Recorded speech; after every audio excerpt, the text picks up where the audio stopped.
गुरु रामपाल जी परमेश्वर जी की जय हो। परम पिता परमात्मा सारी सृष्टि के रचनहार, कुल मालिक, असंख्य ब्रह्मांडों के स्वामी, जगत गुरु, तीनों लोकों में प्रवेश करके सबका भरण पोषण करने वाले राजाधिराज, आत्माधार, नाथों के नाथ, देवों के देव महादेव, सर्वेश्वर महेश्वर, मृत्युंजय, अजरो अमर, आदि अनादि, सनातनी प्रभु, जगत पिता जगदीश्वर, श्री श्री 1008 की उपाधि के वास्तविक अधिकारी, अकाल मूरत शब्द स्वरूपी राम वासुदेव, सर्वगतम ब्रह्म, परम पूज्य, प्रथम पूज्य, परम संत, परम पुरुष, परम धनी, परम दयालु, सत्य कबीर, हक्का कबीर, अल्लाह कबीर, अल्लाह अकबर, बाखबर, अल्लाह ताला, जगत के तारणहार, जगत के मुक्तिदाता, जगत के जगन्नाथ, हारे के सहारे, हिंदुओं के राम, मुसलमानों के अल्लाह, सिखों के वाहिगुरु, ईसाइयों के मसीह, दया के सागर दयानिधि, करुणा के सागर करुणानिधि, स्वयंभू परिभू, संकट मोचन, कष्ट हरण, मंगल करण, दुख भंजन, अविगत कबीर, निर्विकार निर्विषम परमात्मा, अलय अलेख सतगुरु, आदि अनादि सतगुरु, असली मर्यादा पुरुषोत्तम, असली राम, असली कृष्ण, असली घनश्याम, असली मुरारी, राजाओं के राजा, महाराजाओं के महाराजा, शहंशाहों के शहंशाह, सम्राटों के सम्राट, भगवानों के भगवान, अल्लाहों के अल्लाह, प्रभुओं के प्रभु, मसीहों के मसीह, सच्चे वाहिगुरु, बाबाओं के बाबा, पीरों के पीर, सेठों के सेठ, जगत सेठ, सावड़सा सेठ, सर्वगुण संपन्न, अनंत कोटि कलाओं के स्वामी, अनंत कोटि ब्रह्मांडों के नायक, योगियों में महायोगी, ध्यानियों में महाध्यानी, सिद्धों में परम सिद्ध, ज्ञानियों में तत्व ज्ञानी, ब्रह्म ज्ञानी, महाज्ञानी, परम ज्ञानी, सर्वश्रेष्ठ ज्ञानी, विज्ञानी, युवा कबीर, समर्थ कबीर, असमवात, अमित ओजा, सच्चे रहनुमा, करीम अल्लाह, सुभान अल्लाह, दुनिया के अंतिम पैगंबर, 8 सितंबर 1951 से गांव धनाना, जिला सोनीपत, हरियाणा, भारतवर्ष की पावन भूमि पे पटकट,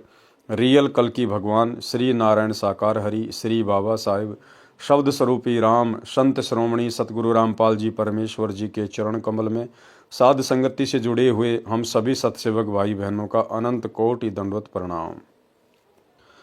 सत्साई भाई और बहनों, दया पूज्य गुरुदेव भगवान की, सतगुरु रामपाल जी परमेश्वर जी की, जिनके विशेष आशीर्वाद से, शुभ आशीर्वाद से आप और हम सभी सतसेवक भाई बहन साध संगति से जुड़कर गुरुदेव के तत्व ज्ञान को आधार बनाकर अपनी आत्मा के कल्याण हेतु भक्ति मार्ग पर दृढ़ता के साथ निरंतर आगे बढ़ रहे हैं। भाई और बहनों, पूज्य गुरुदेव जी के कर कमल से लिखित पवित्र पुस्तक कबीर सागर के सरलार्थ के ऊपर वीडियो बनाने की श्रृंखला जारी है। इस श्रृंखला में आज हमारा ये 51 नंबर का वीडियो है। प्रत्येक वीडियो में गुरुदेव के आशीर्वाद से हमें कुछ न कुछ सीखने को मिलता है। साथ ही गुरुदेव के कर कमल से लिखित होने के कारण यदि हम इस पवित्र पुस्तक को पढ़ते हैं या सुनते हैं, उससे भी हम ढेर सारे पुण्य के भागी बनते हैं। तो आज के वीडियो में गुरुदेव ने काफ़ी कुछ जगत वाले भाई बहनों के हिसाब से लिखा हुआ है। हम केवल उसको पढ़ेंगे क्योंकि गुरुदेव भगवान ने उन तमाम बातों का अपने सत्संगों में अनेकों बार जिक्र किया हुआ है। इसलिए आप और हम सभी जो उनके शिष्य हैं, उनके फॉलोवर हैं, वे सारी बातें आप और हमें भली भांति से पता हैं, हम उससे परिचित हैं। इसलिए जगत वाले भाई बहनों के लिए हम इन चीज़ों को पढ़ेंगे। तो चलिए आगे बढ़ते हैं। अध्याय कबीर चरित्र बोध का सारांश। अध्याय कबीर चरित्र बोध का सारांश। कबीर सागर में 38वां अध्याय कबीर चरित्र बोध पृष्ठ 1789 पर है। कबीर सागर के यथार्थ ज्ञान को बिगाड़ कर कहीं का नहीं छोड़ा। किन्होंने? जो नकली कबीर पंथी हैं, धर्मदास जी के वंश परंपरा वाले, उन्होंने अपना मनमाना आचरण करते हुए और कबीर सागर में मनमुखी वाणियां जोड़ दी हैं, तोड़ दी हैं। हर प्रकार से कबीर सागर के वास्तविक स्वरूप को तोड़ मरोड़ कर बिगाड़ दिया है। कबीर पंथ धर्मदास जी के द्वितीय पुत्र श्री चूड़ामणि, जिसको मुक्तामणि भी कहते हैं, उनसे चला है। इससे काल के 10 पंथ और निकले हैं। 12वां पंथ संत गरीबदास जी, गांव छुड़ानी, जिला झज्जर प्रांत, हरियाणा से चला है। संत गरीबदास जी को स्वयं कबीर परमेश्वर जी मिले थे। उनको संत धर्मदास जी की तरह सत्यलोक लेकर गए थे, फिर वापस पृथ्वी पर शरीर में प्रवेश किया था। अपनी यथार्थ महिमा का परिचय दिया, जो संत गरीबदास जी ने आंखों देखा, कानों सुना, ज्ञान अपनी अमृतवाणी में बताया है, जिसको हम सदग्रंथ कहते हैं। संत गरीबदास जी ने कबीर सतगुरु के विषय में बताया है। गरीब गुरु ज्ञान अमान अडोल अबोल है, सतगुरु शब्द सेरी पिछाणी, दास गरीब कबीर सतगुरु मिले, आन अस्त्याना रोप्या छुड़ानी। स्पष्ट हुआ कि संत गरीबदास जी को सन 1727 विक्रमी संवत 1784 में कबीर परमेश्वर जी सतगुरु रूप में मिले थे। आज आप और हमें कबीर परमेश्वर किस रूप में मिले हैं? सतगुरु रूप में। ये परमेश्वर जिंदा बाबा के रूप में, सतगुरु के रूप में प्रकट होते हैं। कौन से कबीर जी मिले थे? गरीब हम सुल्तानी नानक तारे दादू को उपदेश दिया, जाति जुलाहा भेद न पाया, काशी माहे कबीर हुआ। स्पष्ट हुआ कि संत गरीबदास जी को काशी वाला जुलाहा कबीर सतगुरु मिले थे। वही कबीर जी श्री नानक देव जी सिख धर्म के प्रवर्तक को मिले थे। उस समय परमेश्वर कबीर बंदी छोड़ जी काशी शहर में जुलाही की लीला कर रहे थे। सुल्तानपुर शहर के पास बह रही बेई नदी के किनारे श्री नानक देव जी को मिले थे। उस समय श्री नानक देव जी नदी पर सुबह स्नान करने के लिए गए हुए थे। कुछ देर ज्ञान चर्चा हुई, फिर 3 दिन तक उनको संत धर्मदास जी तथा संत गरीबदास जी की तरह सत्यलोक यानी सचखंड में लेकर गए थे। फिर श्री नानक देव जी को वापस पृथ्वी पर छोड़ा। उन्होंने भी आंखों देखा तथा कानों सुना, परमेश्वर की महिमा का ज्ञान अपनी अमृत वाणी में बताया। वही परमेश्वर कबीर जी श्री संत दादू दास साहिब जी को मिले थे। उनको भी 3 दिन तक ऊपर सत्यलोक में लेकर गए। वह सतगुरु कबीर जी माघ महीने की शुक्ल पक्ष की एकादशी को विक्रमी संवत 1575 सन 1518 को मगहर नगर से सशरीर सत्यलोक में अपने निज घर में चले गए थे। उस समय कई हजार दर्शक उपस्थित थे तथा मगहर नगर का नवाब बिजली खान पठान तथा काशी शहर का नरेश वीर देव सिंह बघेल भी अपनी अपनी सेना सहित मगहर में उपस्थित थे। उन सब के देखते देखते आकाश में परमात्मा सहशरीर गए थे। जब शव के ऊपर की चादर को उठाकर देखा तो शव के आकार में सुगंधित फूल मिले थे। उसके पश्चात विक्रमी संवत 1784 सन 1727 में संत गरीबदास जी को सतलोक से आकर छुड़ानी गांव के जंगल खेतों में मिले थे।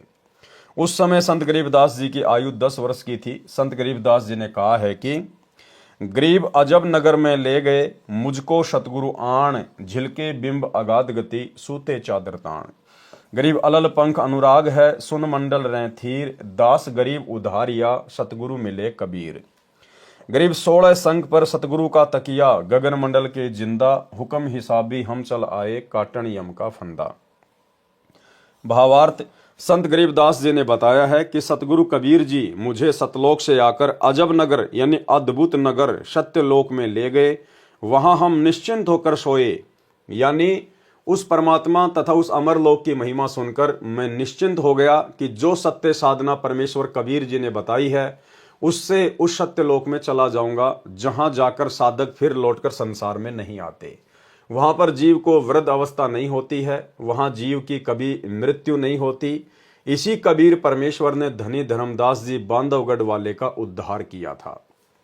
गरीब जिंदा जोगी जगत गुरु, मालिक मुर्शद पीर, दोहों दीन झगड़ा मंड्या, पाया नहीं शरीर। गरीब जमजोरा जहां से डरे, मिटे कर्म के लेख, अदली असल कबीर है, कुल के सतगुरु एक। गरीब ऐसा सतगुरु हम मिला है जिंदा जगदीश, सुन विदेशी मिल गया, छत्र मुकुट है शीस। गरीब सब पदवी के मूल हैं, सकल सिद्धि हैं तीर, दास गरीब सतपुरुष बजो, अवगत कला कबीर। गरीब अनंत कोटि ब्रह्मांड का, एक रति नहीं भार, सतगुरु पुरुष कबीर है, कुल के सिरजनहार। भावार्थ, संत गरीबदास जी ने स्पष्ट कर दिया है कि मुझे सतगुरु रूप में स्वयं सृजनहार मिले थे। जिन्होंने सर्व ब्रह्मांडों की रचना की है वह परमेश्वर कबीर जी हैं, जो काशी शहर भारतवर्ष में जुलाही की लीला करके गए थे। वे सब पदवी के मूल हैं, यानी पूर्ण सतगुरु की पदवी भी उन्हीं के पास है। देखो भाई और बहनों, कितना गहरा पॉइंट है। यानी पूर्ण सतगुरु की पदवी भी उन्हीं के पास है। उन्हीं के पास यानी कबीर जी के पास, यानी पूर्ण सतगुरु कहलाने के अधिकारी भी एकमात्र सृष्टि में कौन है? कबीर जी। अगर उनके अलावा कोई अपने नाम के आगे पीछे सतगुरु लगाता है या उनके फॉलोवर लगाते हैं तो इसका मतलब वे सारे के सारे नकली सतगुरु हैं। स्पष्ट कर दिया कि सतगुरु की उपाधि भी कबीर परमात्मा ही लगा सकता है। तो भाई और बहनों, यदि आज हम अपने पूज्य गुरुदेव जी को सतगुरु कहकर संबोधित कर रहे हैं। सतगुरु रामपाल जी महाराज की जय, सतगुरु रामपाल जी भगवान की जय। तो आप और हमें सतगुरु की पदवी और सतगुरु की परिभाषा से भी परिचित हो जाना चाहिए। अगर हम अपने पूज्य गुरुदेव सतगुरु रामपाल जी के नाम से पहले सतगुरु शब्द का इस्तेमाल कर रहे हैं, तो आप भाई बहनों को यह ज्ञान होना चाहिए कि सतगुरु की उपाधि केवल कबीर परमेश्वर के लिए है और किसी के लिए नहीं। और हम बारंबार अपने गुरुदेव को सतगुरु कहते हैं। अगर ये सतगुरु की पदवी पूज्य गुरुदेव जी के लिए ना होती तो परमेश्वर हमें कब के मना कर चुके होते कि बच्चों ये सतगुरु की उपाधि तो कबीर जी के लिए है और मैं तो कबीर जी का भेजा हुआ नौकर हूं, उनका दास हूं, उनका गुलाम हूं। तो बच्चों ये सतगुरु की उपाधि मेरे लिए मत लगाया करो। लेकिन कभी भी गुरुदेव ने हमें मना नहीं किया। इसका मतलब हमारे गुरुदेव स्वयं कबीर परमेश्वर हैं, कबीर परमात्मा हैं। इसलिए हम सत्सेवक भाई बहन अपने गुरुदेव की सतगुरु के रूप में, कबीर जी के रूप में पहचान करके और 8 सितंबर के दिन उनका जन्मदिन नहीं मनाते, केवल उनका सतगुरु प्रकट दिवस मनाते हैं। क्योंकि सतगुरु की उपाधि केवल कबीर जी लगा सकते हैं और अगर हमारे गुरुदेव लगा रहे हैं तो हमारे गुरुदेव कौन हुए? कबीर जी। तो कबीर जी भला फिर माँ के गर्भ से जन्म लेकर कैसे आएगा? इसलिए हम सत्सेवक भाई बहन अपने गुरुदेव को सच्चा सतगुरु मानते हैं, कबीर परमात्मा मानते हैं, इसलिए हम उनका प्रकट दिवस मनाते हैं। और जितने भी सतलोक आश्रम हैं उनसे जुड़े हुए भाई बहन अपने गुरुदेव को कहते तो सतगुरु हैं लेकिन उनको मानते नहीं हैं। वो तो सतगुरु यानी कबीर जी एक दाढ़ी मूछ वाली उस नकली फोटो को मानते हैं। इसीलिए तो प्रतिवर्ष 8 सितंबर को अपने गुरुदेव का इन सतलोक आश्रमों में जन्मदिन मनाते हैं। तो भाइयों और बहनों, आप और हमें दृढ़ विश्वास हो जाना चाहिए कि धरती पर एकमात्र कबीर यदि वर्तमान में कोई है तो सतगुरु रामपाल जी हैं। यानी पूर्ण सतगुरु की पदवी भी उन्हीं के पास है, पूर्ण कवि की पदवी भी उन्हीं के पास है, पूर्ण परमात्मा का पद यानी पदवी भी उन्हीं के पास है, सर्व सिद्धियां भी उन्हीं के पास हैं। वे स्वयं सत्य पुरुष कबीर जी हैं, उनकी भक्ति करो। श्री नानक देव जी ने भी कहा है कि फाई सूरत मलुकी भेष ई ठगवाड़ा ठगी देश खरा सियाणा बहुते बार धानक रूप रहा करतार। गुरु ग्रंथ साहिब प्रश्न नंबर 24 पर लिखा हुआ है। गुरु ग्रंथ साहिब पृष्ठ 721 पर कहा है कि एक अरज गुप्तम पेश तोदर कून करतार हक्का कबीर करीम तू बे ए परवरदिगार नानक बोगोयद जन तूरा तेरे चाकरा पखाक। गुरु ग्रंथ साहिब पृष्ठ 731 पर कहा है कि नीच जाति परदेसी मेरा खिन आवे तिल जावे जाकी संगत नानक रहंदा क्यों कर मोंडा पावे।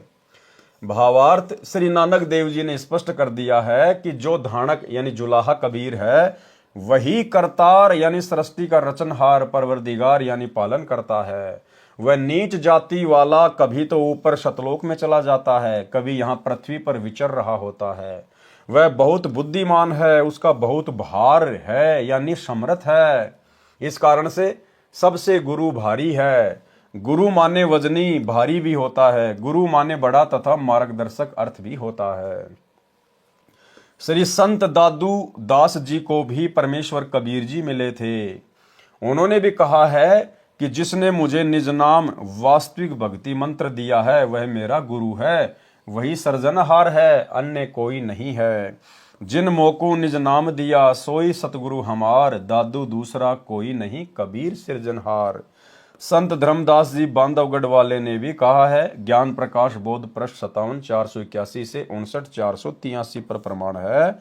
धर्मदास जी ने बहुत हट किया कि हे सतगुरु मुझे वह सतलोक दिखा दो जिसकी महिमा आपने बताई है, तथा मुझे उस सत्य पुरुष के दर्शन करा दो जिसने आपको नीचे भेजा है, जो सर्व की उत्पत्ति करता है। परमेश्वर कबीर जी ने धर्मदास जी को बहुत समझाया कि आप ये हट क्यों कर रहे हो, मैं जैसी साधना बताऊं वैसा करते रहो। जब शरीर त्याग कर जाओगे तो उस लोक तथा सत्य पुरुष को देख लेना। लेकिन धर्मदास जी ने बहुत अधिक विनय की कि हे प्रभु मैं आपके निहोरे निकालता हूं, यानी आपसे बार बार विनय कर रहा हूं, मुझे पुरुष के दर्शन कराओ। हो प्रभु चिंत्यागण करूं मोरा, पुरुष दर्श कराओ करूं निहोरा। परमेश्वर कबीर जी ने कहा है कि धर्मदास ये हट का करहूं, मानहूं शब्द शीस पर धरहूं। हमारा नाम गहे पुरुष पर जय है, बिना नाम वहां जान न पै है। परमेश्वर कबीर जी ने कहा कि हे धर्मदास, ये हट क्यों कर रहे हो? आप हमारे से दीक्षा लो, दीक्षा मंत्र लिए बिना वहां जाया नहीं जा सकता। धर्मदास जी ने कहा कि हे प्रभु, आपके ज्ञान के आप ही साक्षी हैं, किसी अन्य ने यह भेद बताया नहीं, इसलिए परमेश्वर का दर्शन करने से सब संशय समाप्त हो जाएंगे, अन्यथा दिल में रेख यानी शंका बनी रहेगी। धर्मदास चित बहुत सकाने, चरण टेकी बहुत बिनती ठाने। हो प्रभु सत्य कहो तोई पाई, तुम ते कछु दुचिताई नाही। हो प्रभु बरणयु जो लोक की शोभा, ताते आही मोर मन लोभा। तव लीला बहुते हम देखा, पुरुष दरस बिनु रहे ही रेखा। धर्मदास जी के बार बार विनय करने पर परमेश्वर कबीर जी ने धर्मदास जी को प्रथम मंत्र, जो 5 नाम का ब्रह्म गायत्री मंत्र है, उसकी दीक्षा दी। अब देखो भाई और बहनों, धर्मदास जी को परमात्मा ने केवल बीच बीच के 5 मंत्र ही दिए थे। जो प्रथम मंत्र 7 मंत्र का आज आप और हमें दिया जा रहा है, स्पष्ट लिख दिया गुरुदेव भगवान ने कि धर्मदास जी को केवल बीच बीच के 5 मंत्र ही दिए थे। तो भला धर्मदास जी का मोक्ष कैसे हो जाएगा? मोक्ष का प्राइम टाइम तो आज है, वर्तमान का समय। इस समय उन सभी आत्माओं को परमेश्वर दोबारा से जन्म देंगे। कबीर जी ने धर्मदास जी को प्रथम मंत्र, जो 5 नाम का ब्रह्म गायत्री मंत्र है, उसकी दीक्षा दी। ये भूर्भुव स्व वाला नहीं, अन्य मंत्र हैं। फिर धर्मदास का शरीर पृथ्वी पर छोड़कर आत्मा को ऊपर सत्यलोक में लेकर गए। 3 दिन रात ऊपर रखे, वहां कबीर जी ही परमेश्वर के सिंहासन पर विराजमान थे। उनके शरीर के बाल यानी रोम का प्रकाश करोड़ सूर्यों तथा करोड़ चंद्रमाओं के मिले जुले प्रकाश से भी अधिक था। वहां पर स्त्री पुरुष रूप में मानव रहते हैं, उनके शरीर का प्रकाश पुरुष का 16 सूर्यों जितना है। वहां पर सब एक दूसरे से प्रेम से मिलते हैं। बहुत से सतलोकवासी नर नारी मिलकर नाचते गाते हुए धर्मदास जी को उस स्थान पर लेकर गए जहां पर स्वयं कबीर जी ही तेजोमय शरीर में तख्त यानी सिंहासन पर बैठे थे। सर्व लोक तथा सत्य पुरुष के दर्शन करके एक स्थान पर धर्मदास जी को आदर के साथ वहां के निवासियों ने बैठाया। फिर परमेश्वर कबीर जी तेजोमय शरीर में सिंहासन छोड़कर वहां पर आए। धर्मदास जी शर्मिंदा हो गए, लज्जावश होकर कहने लगे कि पुरुष अरु कबीर देखा एक भाई, धर्मदास पुनि रह लजाई। धर्मदास ने देखा कि भाई नीचे जो मेरे गुरु हैं, जो कबीर जी हैं, जो मेरे गुरु रूप में नीचे भूमिका कर रहे हैं, और ऊपर जो मैंने सिंहासन पर जो तेजोमय शरीर देखा है, ये तो दोनों एक ही शक्ति हैं। ये पुरुष और कबीर जी यानी मेरे गुरु जी दोनों एक ही हैं। धर्मदास शर्म के मारे पानी पानी हो गया कि हे गुरुदेव, मैंने आपके ऊपर पृथ्वी लोक पर विश्वास क्यों नहीं किया? मैंने आपको वहीं पे परमात्मा क्यों नहीं माना? ठीक इसी प्रकार भाइयों और बहनों, वही कबीर परमेश्वर जो अपने एक रूप में सतलोक में सिंहासन पर तेजोमय रूप में बैठे हैं, आज वे ही स्वयं हमारे पूज्य गुरुदेव जी की भूमिका नीचे कर रहे हैं। इसलिए हम भाई बहनों को ये तनिक भी शंका नहीं होनी चाहिए कि हमारे पूज्य गुरुदेव सतगुरु रामपाल जी के अलावा कहीं और कोई कबीर परमात्मा दूसरा भी होगा। एकमात्र यही परमेश्वर हैं, और ये चाहें तो अपने अरबों खरबों जितने चाहे उतने रूप बनाकर कहीं भी लीला कर सकते हैं। लेकिन भगत का ये लक्षण होता है कि अपने गुरु के अलावा किसी और में कबीर परमात्मा ना देखे। पुरुष अरु कबीर देखा एक भाई, धर्मदास पुनि रहे लजाई। पुरुष दरस करी आए तवां, प्रथम कबीर बैठाए जवां। यहाँ कबीर बैठे पुनि देखा, कला पुरुष तन अचरज पेखा। का अजगुत के नेहू भाई, वहां मोहे प्रतीत न आई। धाय चरण अति सकुचाई, हे प्रभु तो परिचय अब हम पाई। ये शोभा कस वहां छुपावा, कैसे नहीं जग में प्रकट दिखावा। भावार्थ, जब धर्मदास जी ने परमेश्वर को सतलोक में अपने वास्तविक सत्य पुरुष रूप में देखा तो कहा कि मेरे को अब आपका वास्तविक परिचय हुआ है। आप सत्य पुरुष स्वयं ही संसार में कबीर दास कहलाते हो। आपने यह वास्तविक शोभा नीचे पृथ्वी पर क्यों छुपा रखी है? तब परमेश्वर ने कहा कि यदि मैं इसी प्रकाश युक्त शरीर से संसार में चला जाऊं तो काल निरंजन विकल यानी परेशान हो जाएगा। सब जीव मेरे से लगन लगाएंगे, ये मैं नहीं करूंगा, क्योंकि जब तक जीव को ज्ञान नहीं होगा और उसकी भक्ति की शक्ति पूरी नहीं होगी तब तक सत्य लोक में स्थायी निवास नहीं मिल सकता। धर्मदास जी को परमेश्वर ने कहा कि जब मैं नीचे सतगुरु रूप में जाता हूं, अपने आप को छुपा के लीला करता हूं, तो इसके दो कारण हैं। सबसे पहला कारण तो ये, यदि इस काल को इस बात का पता चल जाए कि ये वही कबीर परमात्मा है जिसने मुझे सत्यलोक से निकाला था, तो इसका कलेजा फट जाएगा, इसका कलेजा। और दूसरा, यदि मैं वहां अपने वास्तविक रूप में चला जाऊं तो सारे जीव मेरे पीछे पड़ जाएंगे, मेरे ज्ञान को कोई सुनेगा ही नहीं, कोई मानेगा ही नहीं। जैसे भाई और बहनों, आजकल ये पर्चियां निकालने वाले बाबा, दुनिया भर के लोग वहां पर जा रहे हैं, ना कोई ज्ञान है, ना कोई समाधान है, ना कोई भक्ति मार्ग है, बस खाली चमत्कार के पीछे लगे हुए हैं। तो परमेश्वर को इस बात का पता था कि यदि मैं वहां जाकर कोई ऐसा प्रत्यक्ष चमत्कार करूंगा या अन्य अपना कोई विशेष रूप दिखा दूंगा या तेजोमय रूप में चला जाऊंगा तो सारे जीव मेरे पीछे पड़ जाएंगे और वो ज्ञान से परिचित नहीं हो पाएंगे, मुझे ज्ञान को आधार बनाकर नहीं समझ पाएंगे। और अगर ज्ञान आधार से मेरी पहचान नहीं हुई तो वो कभी भी सतलोक जाने और यहाँ रहने के योग्य नहीं बन सकते। इसलिए गुरुदेव भगवान ने वर्तमान में अपने आप को छुपाया हुआ है और ज्ञान से हमने इनकी पहचान करनी पड़ेगी, क्योंकि जितनी आवश्यकता है उससे कई गुना ज्यादा ज्ञान गुरुदेव ने अपनी पहचान करवाने के लिए आप और हमें अपने सत्संगों में दे दिया है।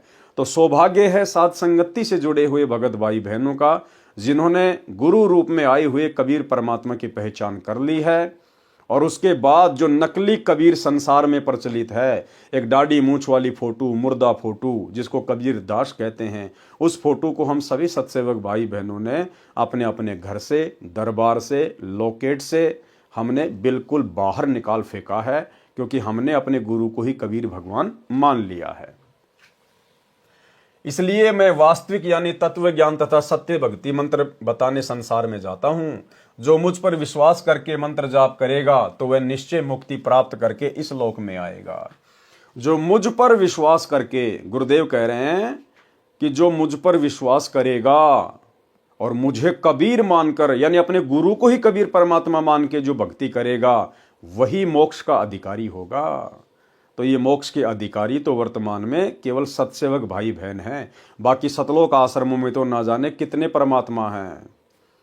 जब जून का महीना आता है तो दाढ़ी मूंछ वाले कबीर जी को परमात्मा मान के, कबीर जी मान के उनका कबीर प्रकट दिवस मना लिया जाता है। जब गरीबदास जी का बोध दिवस आता है तो उनको भगवान मान लिया जाता है। जब संत रामपाल जी का अवतरण दिवस आता है तो उनको भगवान मान लिया जाता है। तो भाई और बहनों, आश्रमों से जुड़े हुए भाई बहनों का तो कोई स्टैंड ही नहीं है। उनके तो 5-5 पति है, 5-5 पति द्रौपदी वाली भक्ति कर रहे हैं, 12वें पंथ की भक्ति। धर्मदास जी ने यह भी प्रार्थना की कि मुझको यहीं रख लो, उस काल के लोक में ना भेजो भगवान। हे साहिब अब वहां न जाही, ये सुख तज कहाँ जुराही। वह तो यमदेश अपर बल काला, नहीं जानो वहां होत बेहाला। परमेश्वर कबीर जी ने धर्मदास जी को समझाया कि आप पृथ्वी पर जाओ, मैं सदा तुम्हारे साथ रहूंगा। आपने जो आंखों सतलोक की शोभा, सुख तथा परमेश्वर देखा है, ये संसार के जीवों को बताओ, अपना साक्ष्य देकर उनको विश्वास दिलाओ। सत्य भक्ति करके भक्ति धन संचित करके यहाँ आओ। धर्मदास तो है चिंता नाही, तुमरे संग हम सदा रहाई। तुम देख सत्य लोक प्रभाओ, हंसन सत्य पुरुष संदेश सुनाओ। धर्मदास जी ने परमेश्वर कबीर जी के आदेश का पालन करके पृथ्वी पर शरीर में प्रवेश किया तथा परिजन मृत जानकर रो रहे थे, उनको शांति हुई। धर्मदास जी को विश्वास हुआ कि मैंने कोई स्वप्न नहीं देखा है, वास्तव में शरीर त्याग कर सूक्ष्म शरीर से परमेश्वर तथा सत्यलोक के दर्शन करके लौटा हूँ। छिन एक में जग में चली आए, पैठी दे में धर्मनी अकुलाए।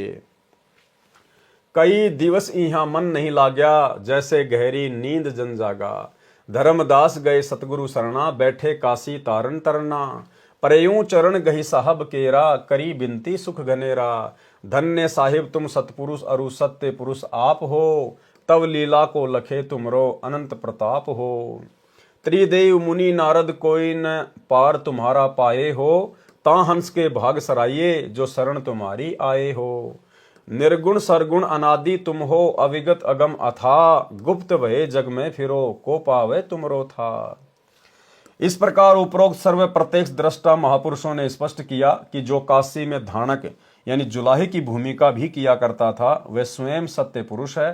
परमेश्वर कबीर जी ने भी स्वामी रामानंद जी आचार्य को अपना परिचय दिया था। कहा था कि हम ही अलख अल्लाह हैं, कुतुब गोश अरुपीर, गरीबदास खालिक धनी, हमरा नाम कबीर। ए स्वामी सृष्टा में सृष्टि हमारे तीर, दास गरीब अदर बसूं, अविगत सत्य कबीर। स्वामी रामानंद काशी वाले आचार्य को भी परमेश्वर कबीर जी, संत धर्मदास जी, संत गरीबदास जी, संत दादू जी तथा संत नानक देव जी की तरह सत्यलोक में ले जाकर अपना परिचय करवाकर पृथ्वी पर शरीर में छोड़ा था। स्वामी रामानंद जी ने भी कहा था कि तहां वहां चित चक्रित भया, देख फजल दरबार, दास गरीब सिजदा किया, हम पाए दीदार। बोलत रामानंद जी सुनो कबीर करतार, गरीब दास सब रूप में तुम ही बोलनहार। तुम साहिब तुम संत हो, तुम सतगुरु तुम हंस, गरीब दास तुम रूप बिना और न दूजा अंश। मैं भगता मुक्ता भया, किया कर्म कुल नाश, गरीब दास अविगत मिले, मेटी मन की प्यास। दोनों ठोर है एक तू, भया एक से दोए, गरीब दास हम कारणे आए हो मगजोए। बोले रामानंद जी सुनो कबीर सुभान, गरीब दास मुक्त भये, उदरे पिंड और प्राण। गोष्ठी रामानंद से काशी नगर मंजार, गरीब दास जिंद पीर के हम पाए दीदार। उपरोक्त परमाणु से स्पष्ट हुआ कि काशी में कपड़ा बुनने वाला जुलाहा कबीर ही पूर्ण परमात्मा है, सर्व का रचनहार है। बड़ी विडंबना है कि मुझदास रामपाल दास के अतिरिक्त सब कबीर पंथी कहते हैं कि सत्य पुरुष तो निराकार है, सतलोक में केवल प्रकाश है। कबीर जी उस सत्य पुरुष द्वारा भेजे गए ज्ञानी पुरुष थे। यानी जितने भी साधु संत महात्मा हैं या कबीर पंथी हैं, वे सब कबीर जी को केवल एक सतगुरु मानते हैं, कबीर जी का भेजा हुआ कोई अंश मानते हैं। कोई भी ये नहीं मानता कि कबीर जी खुद ही सत्य पुरुष हैं।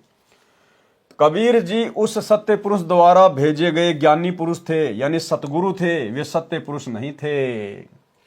ठीक इसी प्रकार भाइयों और बहनों, वर्तमान में साध संगति से जुड़े हुए सत्सेवक भाई बहनों के अलावा ना ही तो हमारे खुद के सतलोक आश्रमों से जुड़े हुए भाई बहन मानते हैं और ना ही दुनिया वाले मानते हैं। दुनिया वाले तो भला मानेंगे कैसे उनके शरण में आए बिना।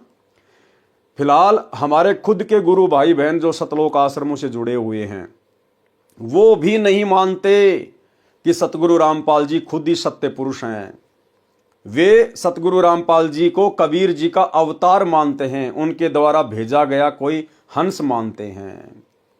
तो ठीक वही स्थिति जगत में जो नकली कबीर पंथियों की है, जो कबीर जी को परमात्मा ना मान के कबीर जी का भेजा हुआ दास मानते हैं, ठीक इसी प्रकार वही स्थिति सतगुरु रामपाल जी के पंथ में सतलोक आश्रमों से जुड़े हुए 90% भगत भाई बहनों की है। वे अपने गुरु को कबीर जी नहीं मानते, वे अपने गुरु को कबीर जी का भेजा हुआ दास मानते हैं। तो जिस प्रकार वो विशेष दया परमेश्वर अपने आप को छुपाते हुए कह रहे हैं गुरुदेव भगवान कि केवल मेरे ऊपर दया हुई है, जो कबीर जी को परमात्मा मानता है, बाकी कोई नहीं मानता। ठीक इसी प्रकार भाइयों और बहनों, हम साध संगति से जुड़े हुए सत्सेवक भाई बहनों के ऊपर ही सतगुरु रूप में आए हुए कबीर जी को पहचानने की दया हुई है। कबीर जी उस सत्य पुरुष द्वारा भेजे गए ज्ञानी पुरुष थे, यानी सतगुरु थे, वे सत्य पुरुष नहीं थे। इससे स्पष्ट हो जाता है कि जो कबीर पंथ चला रहे हैं वे वास्तविकता से परिचित नहीं है, केवल उवाबाई का ज्ञान बताते हैं। ठीक इसी प्रकार जितने भी लोग ये सतलोक आश्रम चला रहे हैं, ये वास्तविक ज्ञान से परिचित नहीं है, केवल उवाबाई का ज्ञान बक रहे हैं। उवाबाई का ज्ञान, अपने गुरु को अभी तक नहीं पहचान पा रहे। कबीर सागर में पृष्ठ पर कबीर चरित्र बोध में गलत लिखा है कि सत्य पुरुष की आज्ञा। सत्य पुरुष ने ज्ञानी जी से कहा कि हे ज्ञानी जी, काल पुरुष ने समस्त जीवों को फंसाकर मार लिया है, जीव मेरे लोक में नहीं आता। मैंने सुकृत जी धर्मदास को सत्य पंथ के प्रचार के लिए पृथ्वी पर भेजा था, उसको काल पुरुष ने धोखा देकर लोकवेद में फंसा लिया है। आप पृथ्वी पर जाओ और सुकृत जी को चेताकर मुक्ति पंथ प्रकट करो। तब ज्ञानी जी कबीर जी सत्य पुरुष की आज्ञा सिरोधार्य कर दंडवत प्रणाम करके सत्यलोक से विदा हुए। कबीर साहिब का काशी में प्रकट होना भी गलत लिखा है। इसमें लिखा है कि विक्रमी संवत 1455 ज्येष्ठ पूर्णिमा को सोमवार के दिन सत्य पुरुष का तेज काशी में लहर तारा तालाब में उतरा। उस समय पृथ्वी और आकाश प्रकाशित हो गए। उस समय अष्टानंद वैष्णव तालाब पर बैठे थे। वर्षा हो रही थी, बिजली चमक रही थी। उपरोक्त विवरण से स्पष्ट है कि लेखक महोदय की बुद्धि कितना कार्य कर रही है। कहा है कि वर्षा हो रही थी और वैष्णव अष्टानंद जी तालाब पर बैठे थे। विचार करें, वर्षा में ऋषि अष्टानंद तालाब पर बैठकर क्या कर रहे थे। वर्षा में मूर्ख भी नहीं बैठे, वह भी इधर उधर कोई मकान या झोपड़ी खोजता है। वास्तविकता यह है कि अष्टानंद साधक थे, प्रतिदिन स्नान करने जाते थे, सरोवर के पास बैठकर साधना किया करते थे। प्रतिदिन की तरह उस दिन भी स्नान करके अपनी साधना कर रहे थे। उस दिन ज्येष्ठ मास की पूर्णिमा थी, मौसम साफ था। अब भाई और बहनों, कौन बता सकता है ये बातें। नकली कबीर पंथियों ने तो उबाई बक दी कि जब कबीर जी काशी में लहर तारा तालाब पर प्रकट हुए तो बरसात हो रही थी। अब ये वही कबीर परमात्मा जो आज पुनः धरती पर प्रकट हुए हैं सतगुरु रामपाल जी के रूप में, वे ही बता सकते हैं कि उस समय मौसम कैसा था। तो गुरुदेव भगवान अपने कर कमल से लिख रहे हैं कि उस दिन मौसम साफ था, कोई बरसात वगैरह नहीं हो रही थी। सरोवर के पास बैठकर साधना किया करते थे, प्रतिदिन की तरह उस दिन भी स्नान करके अपनी साधना कर रहे थे। उस दिन ज्येष्ठ मास की पूर्णिमा थी और मौसम साफ था। फिर लिखा है कि नीरू अपनी पत्नी को ससुराल से प्रथम बार लिए चला आ रहा था। नीमा को प्यास लगी, वह पानी पीने तालाब पर गई, वहां से बालक उठा लाई। फिर नीरू नीमा को जन्मजात मुसलमान बताया है। जैसा कि आप जी ने कबीर चरित्र बोध पृष्ठ 1790 पर लिखा विवरण पढ़ा कि लेखक ने सत्य पुरुष की आज्ञा से यानी कबीर जी का पृथ्वी पर आना लिखा है। इससे स्पष्ट है कि ये पुराने कबीरपंथी श्रद्धालु वास्तविकता से अपरिचित होने से कबीर जी का गलत प्रचार कर रहे थे। यथार्थ कबीर चरित्र बोध कृपया निम्न पढ़ें। यथार्थ कबीर प्राकाटे प्रकरण। कबीर साहिब चारों युगों में आते हैं। गरीब सतगुरु पुरुष कबीर है, चारों युग परवान, झूठे गुरुआ मर गए, हो गए भूत मशान। सतयुग में कबीर देव यानी कबीर साहिब का शत सुकृत नाम से प्राकाट्य। तत्व ज्ञान के अभाव से श्रद्धालु शंका व्यक्त करते हैं कि जुलाहे रूप में कबीर जी तो विक्रमी संवत 1455 सन 1398 में काशी में हुए थे। वेदों में कबीर देव यही काशी वाला जुलाहा धाना कैसे पूर्ण परमात्मा हो सकता है। इस विषय में दास संत रामपाल दास की प्रार्थना है कि यही पूर्ण परमात्मा कबीर देव कबीर परमेश्वर वेदों के ज्ञान से पहले भी सतलोक में विद्यमान थे तथा अपना वास्तविक ज्ञान तत्व ज्ञान देने के लिए चारों युगों में भी स्वयं प्रकट हुए हैं। सतयुग में सतसुकृत नाम से, त्रेता युग में मुनिंद्र नाम से, द्वापर युग में करुणामय नाम से तथा कलयुग में वास्तविक कबीर देव कबीर प्रभु नाम से प्रकट हुए हैं। इसके अतिरिक्त अन्य रूप धारण करके कभी भी प्रकट होकर अपनी लीला करके अंतर्ध्यान हो जाते हैं। उस समय लीला करने आए परमेश्वर को प्रभु चाहने वाले श्रद्धालु नहीं पहचान सके, क्योंकि सर्व महर्षियों व संत कहलाने वालों ने प्रभु को निराकार बताया है। वास्तव में परमात्मा आकार में है, मनुष्य सदृश शरीर युक्त है, परंतु परमेश्वर का शरीर नाड़ियों के योग से बना 5 तत्व का नहीं है, एक नूर तत्व से बना है। पूर्ण परमात्मा जब चाहे यहाँ प्रकट हो जाते हैं। वे कभी माँ से जन्म नहीं लेते, क्योंकि वे सर्व के उत्पत्ति करता हैं। धर्मदास जी के इस प्रश्न का उत्तर देते हुए कबीर परमेश्वर जी ने बताया कि हे धर्मदास, मैं चारों युगों में आता हूँ, जब चाहूँ उसी क्षण सतलोक से आ सकता हूँ, अन्य रूप में वहां भी रहता हूँ। जब मैं ब्रह्मा से मिला, उसको तत्व ज्ञान में सृष्टि रचना का ज्ञान करवाया तो वह प्रभावित हुआ तथा कहा कि आपका ज्ञान अद्वितीय है। प्रथम मंत्र प्राप्त किया, ब्रह्मा तथा सावित्री को मैंने ओम मंत्र दिया, ये देखने के लिए कि ये कितना विश्वास करता है। इसके पश्चात मैं श्री विष्णु के पास विष्णु लोक में गया, उससे भी ज्ञान चर्चा की तथा विष्णु भी मेरा शिष्य हुआ। उसको तथा लक्ष्मी को हरियम मंत्र प्रथम मंत्र रूप में दिया गया, ये देखने के लिए कि ये काल ब्रह्म के द्वारा डगमग तो नहीं हो जाएगा। इसके पश्चात शिव शंकर के पास शंकर लोक में गया, उसको तथा पार्वती को सोहम नाम दिया, यह देखने के लिए कहीं ये भी काल ब्रह्म द्वारा फिर तो भ्रमित नहीं कर दिए जाएंगे। उसके पश्चात अन्य ऋषियों मनु आदि से ज्ञान चर्चा की, परंतु मनु आदि ऋषियों ने काल प्रभाव के कारण मेरे ज्ञान पर विश्वास नहीं किया। मेरे को उल्टा ज्ञान देने वाला वामदेव उर्फ नाम से पुकारने लगे, जबकि पृथ्वी पर मेरा नाम सतयुग में सत सुकृत था। कुछ दिनों पश्चात मैं फिर से ब्रह्मा के पास गया। ब्रह्मा से ज्ञान चर्चा करनी चाहिए, तो ब्रह्मा जी ने अरुचि दिखाई, क्योंकि जब काल ब्रह्म ने देखा कि मेरे ज्येष्ठ पुत्र ब्रह्मा को तत्व ज्ञान से परिचित किया जा रहा है, उसने सोचा यदि मेरा पुत्र तत्व ज्ञान से परिचित हो गया तो मेरे से घृणा करेगा तथा जीव उत्पत्ति नहीं हो पाएगी। मेरा उदर कैसे भरेगा, क्योंकि काल ब्रह्म को 1,00,000 मानव शरीरधारी जीवों को प्रतिदिन खाने का श्राप लगा है।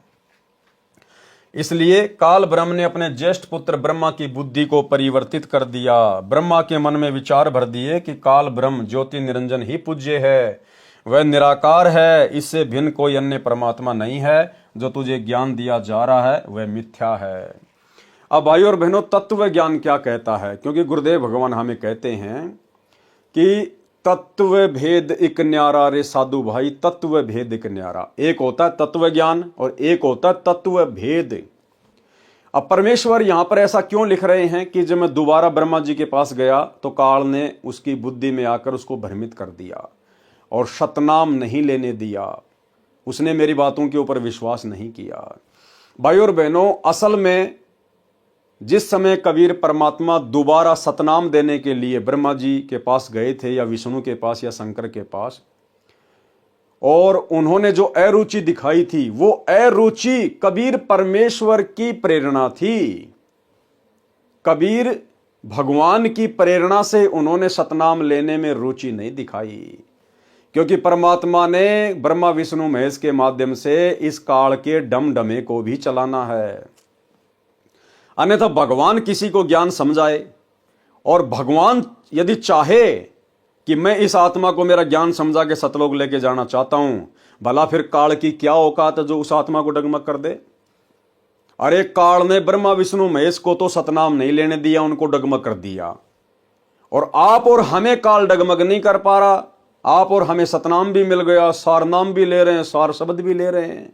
तो विचार करो, यदि काल ब्रह्मा विष्णु महेश जैसी पावर को डगमग कर सकता है, तो आप और हम इस पृथ्वी लोक के 2 कोटि के जीवों की क्या औकात है जो हम गुरुदेव के ज्ञान को स्वीकार कर लें, जो हम गुरुदेव से सतनाम ले लें, गुरुदेव से सार नाम ले लें।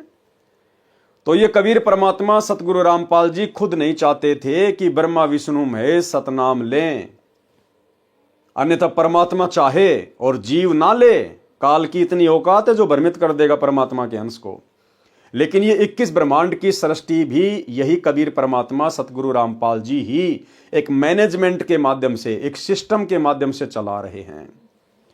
और ये 21 ब्रह्मांड का राज्य कबीर परमात्मा ने ही काल को दिया है, और कबीर परमात्मा ही इस 21 ब्रह्मांड के सिस्टम को चला रहे हैं।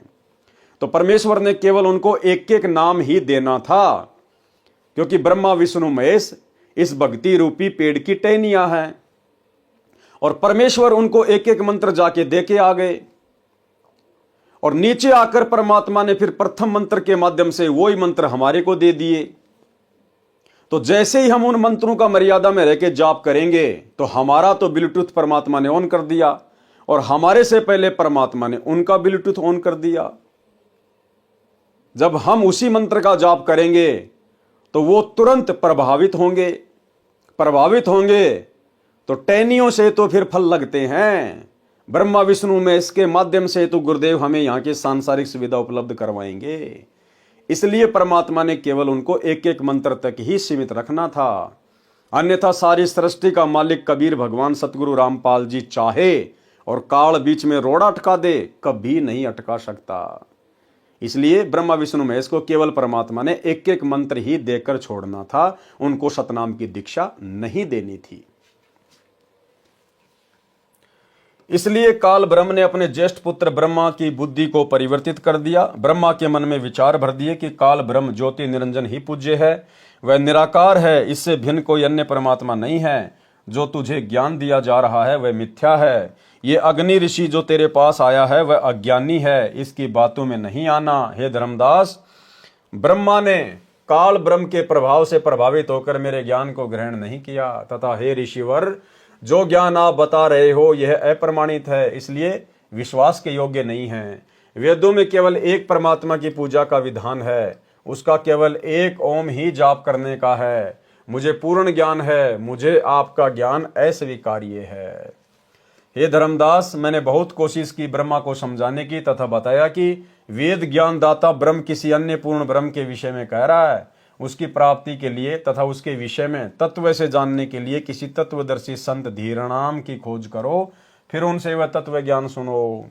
प्रमाण यजुर्वेद अध्याय 40 मंत्र 10 व 13 में स्पष्ट वर्ण है तथा गीता अध्याय 4 श्लोक 34 में भी स्पष्ट कहा है। परमाणु को देखकर भी काल ब्रह्म के अति प्रभाव के कारण ब्रह्मा ने मेरे विचारों में रुचि नहीं ली। मैंने जान लिया कि ब्रह्मा को काल ने भ्रमित कर दिया है, इसलिए विष्णु जी ने भी अरुचि की तो मैं वहां से शिव शंकर के पास गया। यही स्थिति शिव की देखकर मैं नीचे पृथ्वी लोक में आया। वर्तमान में चल रही चतुर्युगी के प्रथम सतयुग में मैंने परमेश्वर कबीर जी ने एक सरोवर में कमल के फूल पर शिशु रूप धारण किया। एक ब्राह्मण दंपत्ति निसंतान था। वह विद्याधर नामक ब्राह्मण अपनी पत्नी दीपिका के साथ अपनी ससुराल से आ रहा था। उनकी आधी आयु बीत चुकी थी, कोई संतान नहीं थी। दीपिका को अपने पिता के घर पर कुछ औरतों ने हमदर्दी जताते हुए कई बार कहा था कि संतान बिना स्त्री का कोई सम्मान नहीं करता।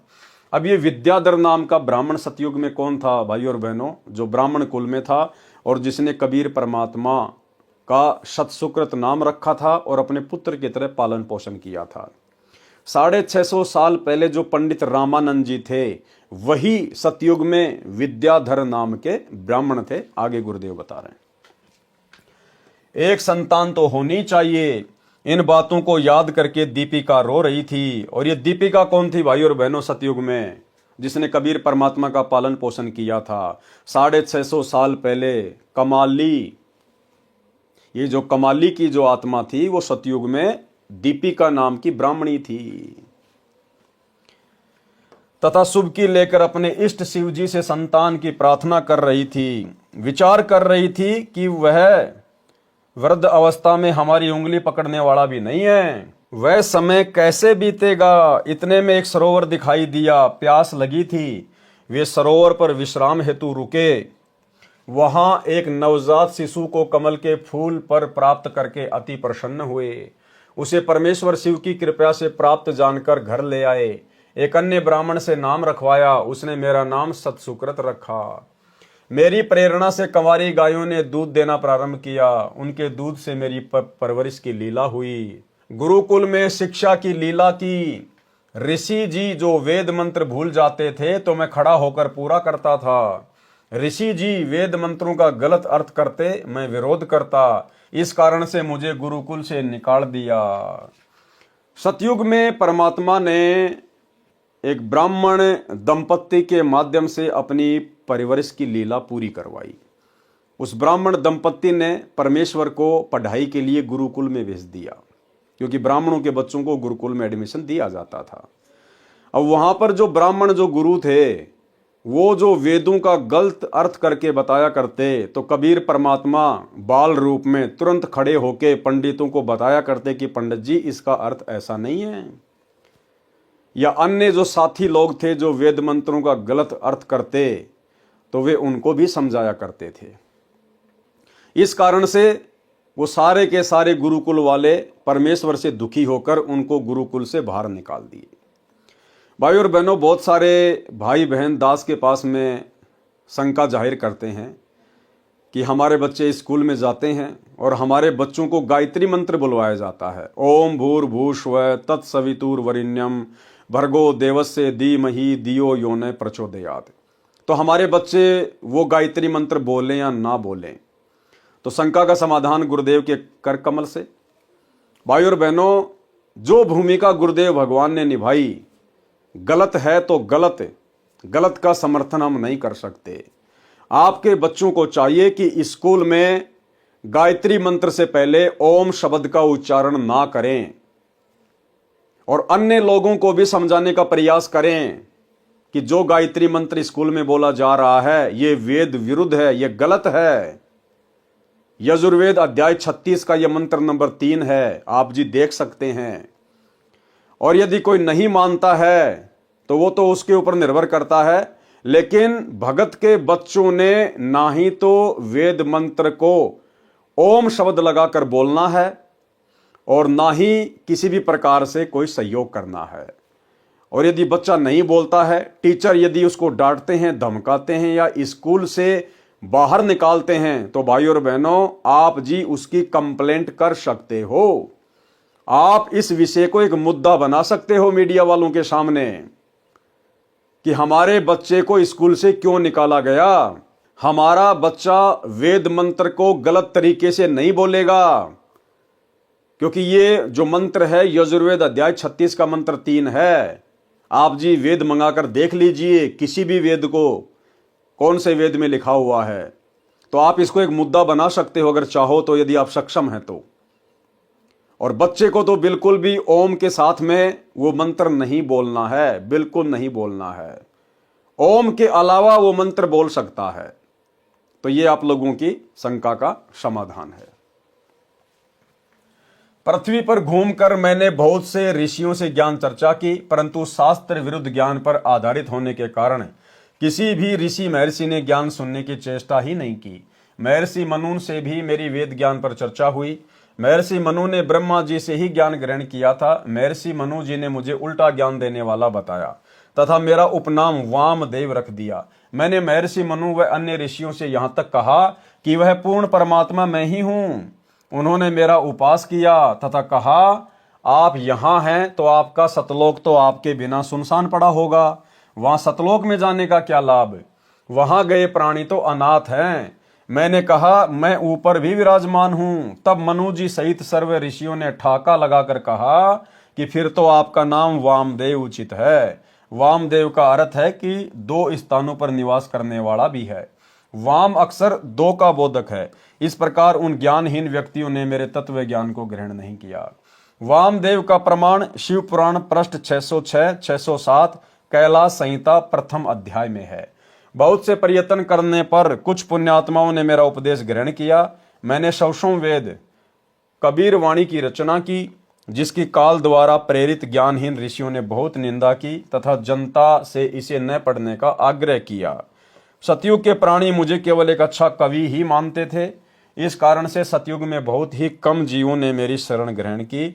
सतयुग में मानव की आयु 1,00,000 वर्ष से प्रारंभ होती है तथा सतयुग के अंत में 10,000 वर्ष रह जाती है। सतयुग में बहुत ही पुण्यकर्मी प्राणी जन्म लेते हैं। सतयुग में स्त्री विधवा नहीं होती, पिता से पहले पुत्र की मृत्यु नहीं होती, आपसी भाईचारा बहुत अच्छा होता है, चोरी जारी अन्य बुराइयां नाम मात्र में ही होती हैं तथा शराब मांस तंबाकू आदि का सेवन सतयुग के आदि में प्राणी नहीं करते। ब्राह्मण विद्याधर वाली आत्मा त्रेता युग में वेद विज्ञ ऋषि हुए तथा कलयुग में ऋषि रामानंद हुए तथा दीपिका वाली आत्मा त्रेता युग में सूर्या हुई तथा कलयुग में कमाली हुई तथा सतयुग में बहुत ही कम प्राणियों ने मेरी शरण ग्रहण की। पूर्ण प्रभु कबीर जी कबीर देव सतयुग में सत सुकृत नाम से स्वयं प्रकट हुए थे। उस समय गरुड़ जी, श्री ब्रह्मा जी, श्री विष्णु जी तथा श्री शिव जी आदि को सतज्ञान समझाया था।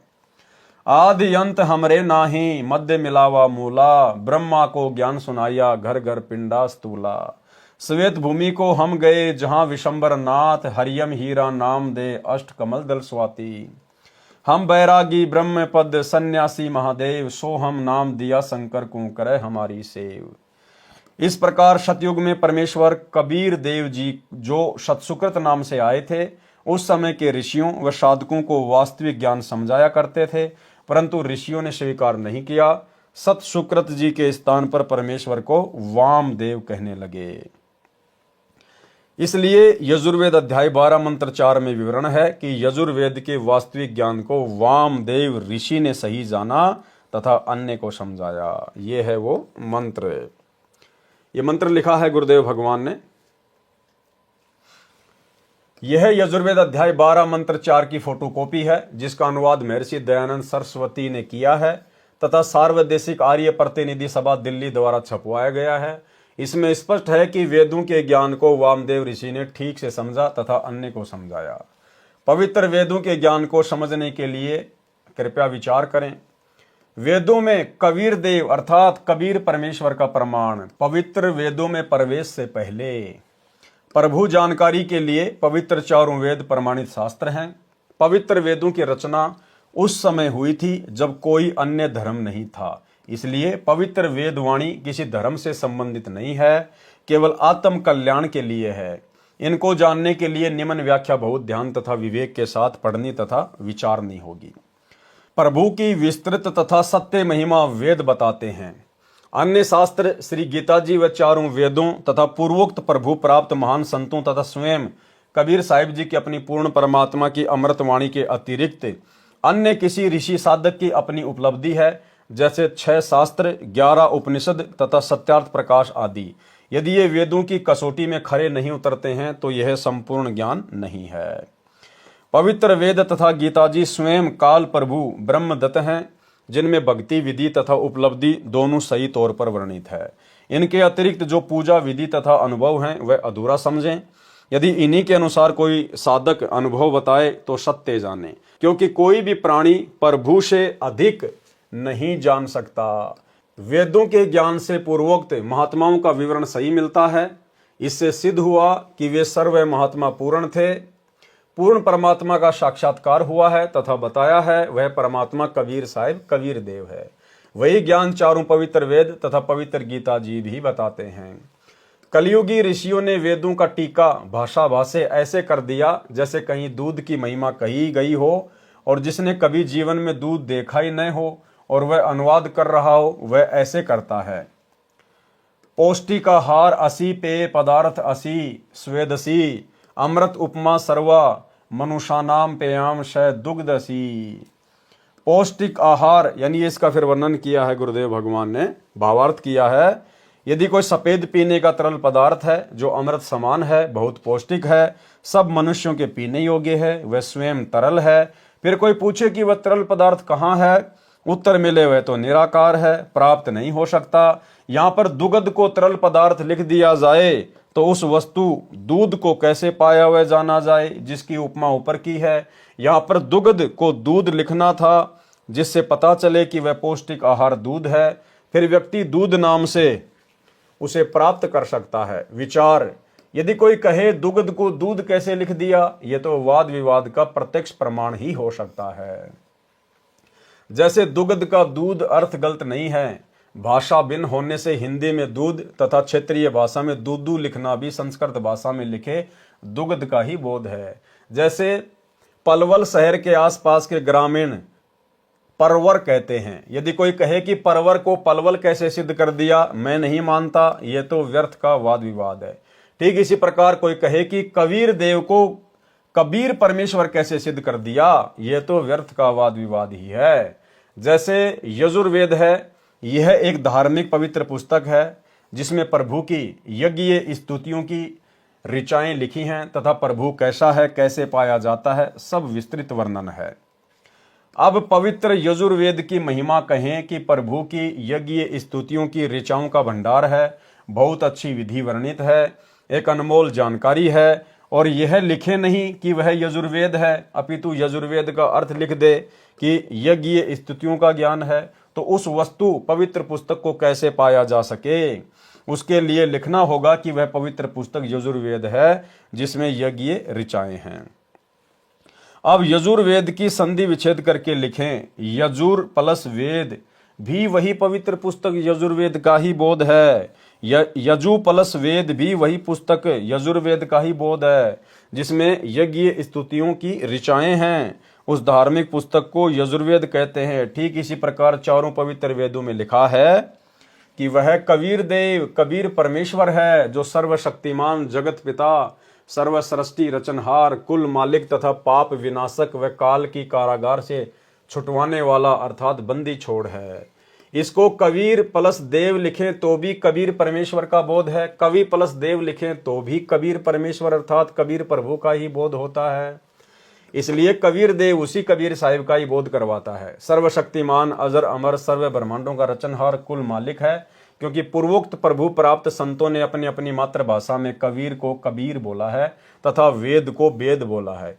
इसलिए व और ब में अंतर हो जाने पर भी पवित्र शास्त्र वेद का ही बोध है। विचार, जैसे कोई अंग्रेजी भाषा में लिखे कि God Kabir, Kabir is almighty, इसका हिंदी अनुवाद करके लिखे कबीर या कबीर परमेश्वर सर्वशक्तिमान है। अब अंग्रेजी भाषा में तो हलंत की व्यवस्था ही नहीं है, फिर मातृभाषा में इसी को कबीर कहने तथा लिखने लगे। यही परमात्मा कबीर देव, कबीर परमेश्वर 3 युगों में नामांतरण करके आते हैं, जिनमें इनके नाम रखते हैं। सतयुग में सतसुकृत, त्रेता युग में मुनिंदर, द्वापर युग में करुणामय तथा कलयुग में कबीर देव। वास्तविक नाम उस पूर्ण ब्रह्म का कबीर देव ही है, जो सृष्टि रचना से पहले भी अनामी लोक में विद्यमान थे। इन्हीं के उपमात्मक नाम सत्य पुरुष, अकाल मूर्त, पूर्ण ब्रह्म, अलग पुरुष, अगम पुरुष, परम पुरुष, ब्रह्म आदि हैं। उसी परमात्मा को चारों पवित्र वेदों में कबीर अमित ओझा, कबीर अंगारी, कबीर अग्नि तथा कबीर देव कहा है तथा सर्वशक्तिमान सर्वसृष्टि रचनहार बताया है। पवित्र कुरान शरीफ में सूरत फुरकानी 25 आयत नंबर 19, 21, 52, 58, 59 में भी प्रमाण है। कई एक का विरोध है कि जो शब्द कबीर देव है, इसको संधि विच्छेद करने से कवि प्लस देव बन जाता है। ये कबीर परमेश्वर या कबीर साहिब कैसे सिद्ध किया? वह को बै तथा छोटी ई की मात्रा को बड़ी ई की मात्रा करना बेसमझी है। विचार, एक ग्रामीण लड़के की सरकारी नौकरी लगी, जिसका नाम करमवीर पुत्र श्री धर्मवीर सरकारी कागजों में तथा करमवीर पुत्र श्री धर्मवीर पुत्र प्रताप गांव के चौकीदार की डायरी में जन्म के समय का लिखा था। सरकार की तरफ से नौकरी लगने के बाद जांच पड़ताल कराई जाती है। एक सरकारी कर्मचारी जांच के लिए आया। उसने पूछा, करमवीर पुत्र श्री धर्मवीर का मकान कौन सा है? उसकी अमुक विभाग में नौकरी लगी है। गांव में करमवीर को कर्मा तथा उसके पिता को धर्मा तथा दादाजी को परता आदि उर्फ नामों से जानते थे। व्यक्तियों ने कहा कि इस नाम का लड़का इस गांव में नहीं है। काफी पूछताछ के बाद एक लड़का जो करमवीर का सहपाठी था, उसने बताया कि यह कर्मा की नौकरी के बारे में है। तब उस बच्चे ने बताया, यही करमवीर उर्फ कर्मा तथा धर्मवीर उर्फ धर्मा ही है।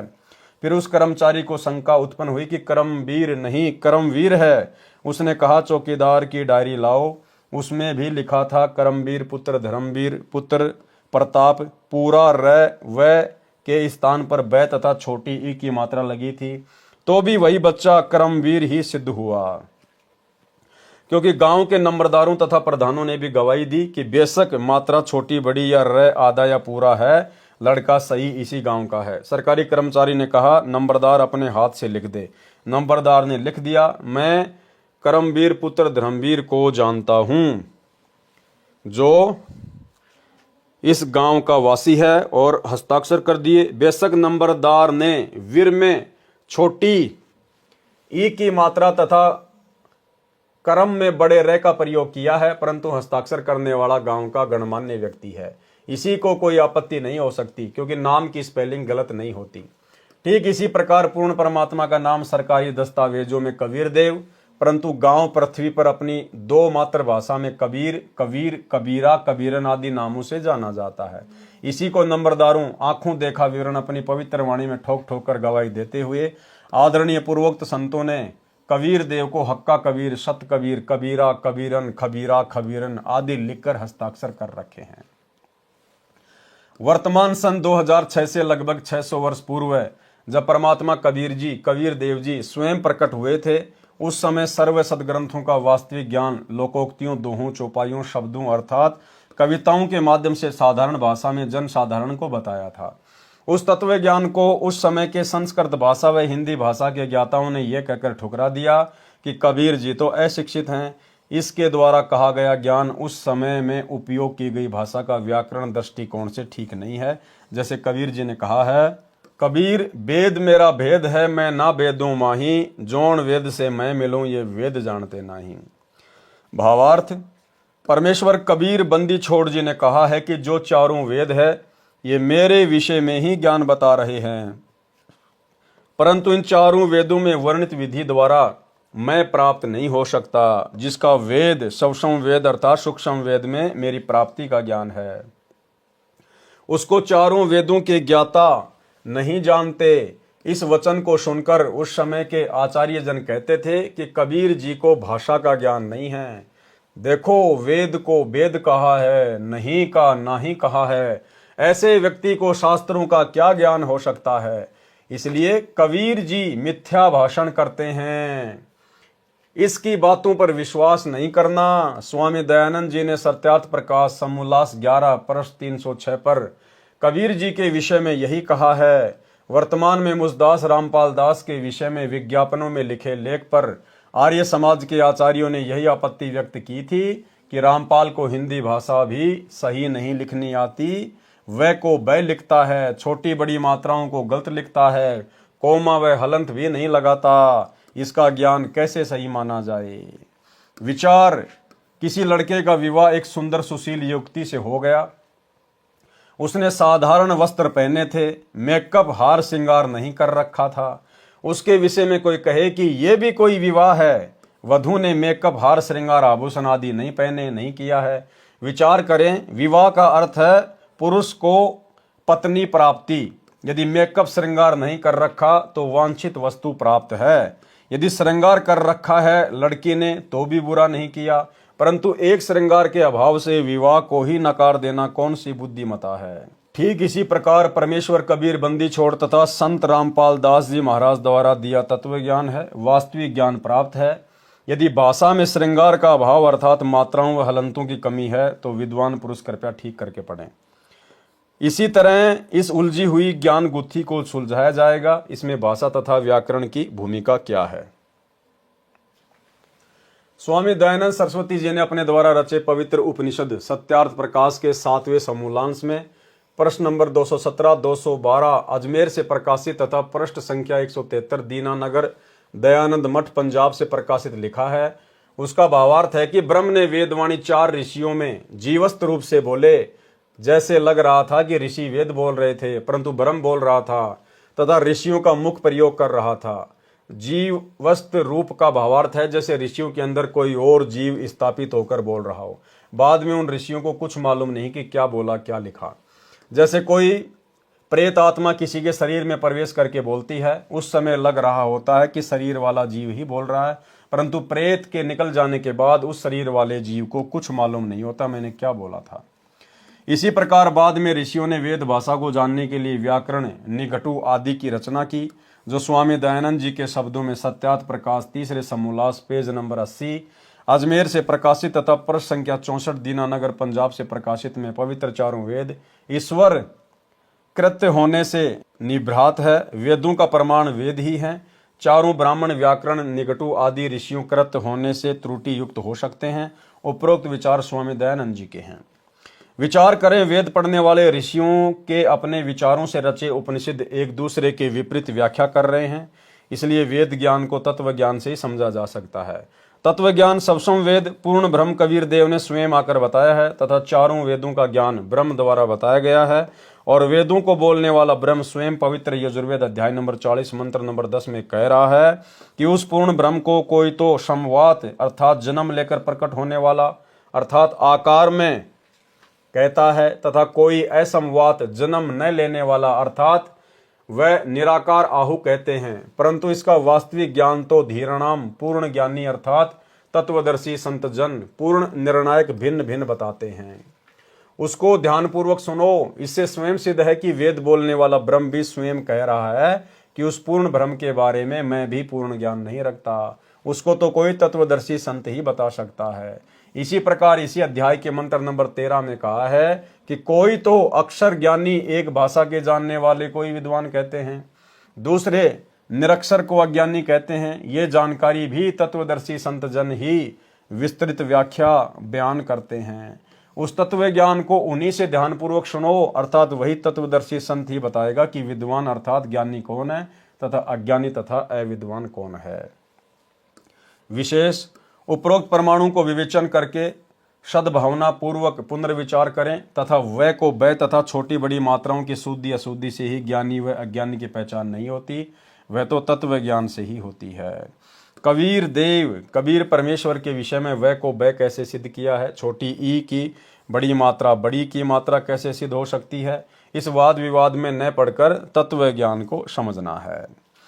जैसे यजुर्वेद है, यह एक पवित्र पुस्तक है।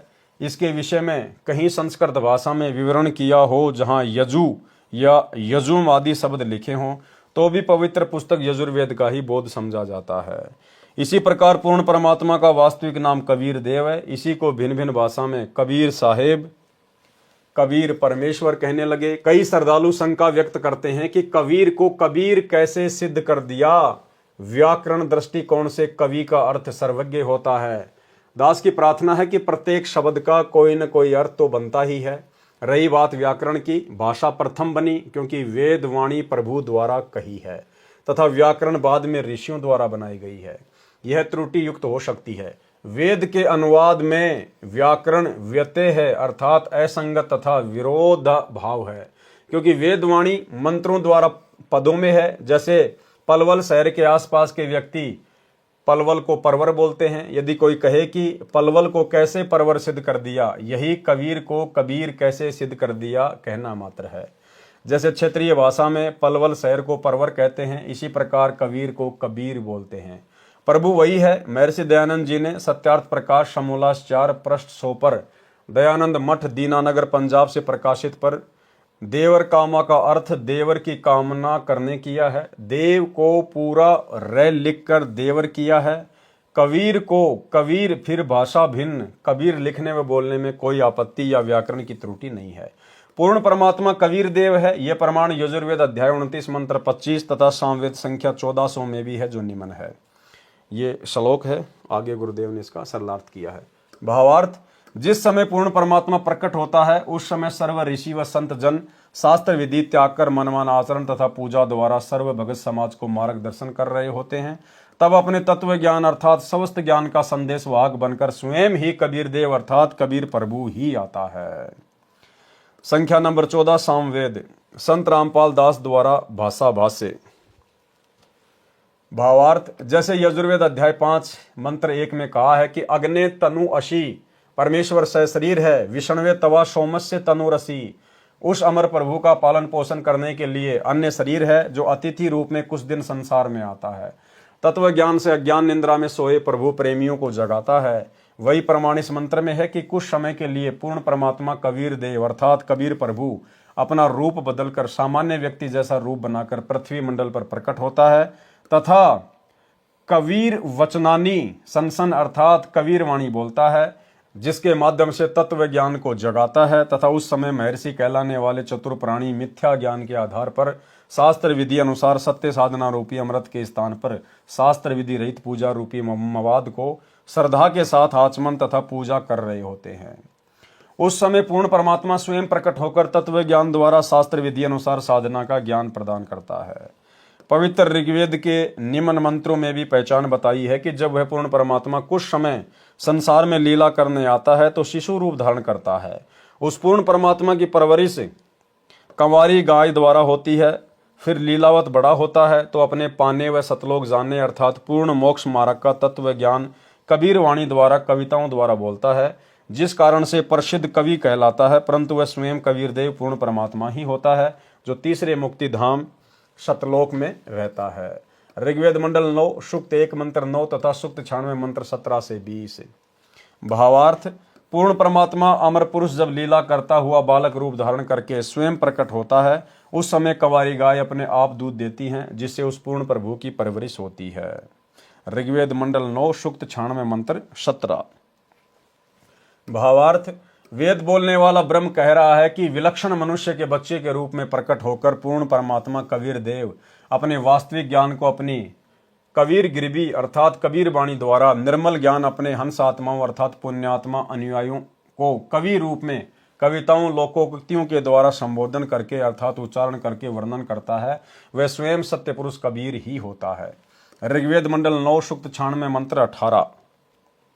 भावार्थ, मंत्र 17 में कहा है कि कबीर देव शिशु रूप धारण कर लेता है, लीला करता हुआ बड़ा होता है, कविताओं द्वारा तत्व ज्ञान वर्णन करने के कारण कवि की पदवी प्राप्त करता है, अर्थात उसे कवि कहने लग जाते हैं। वास्तव में वह पूर्ण परमात्मा कबीर प्रभु ही है।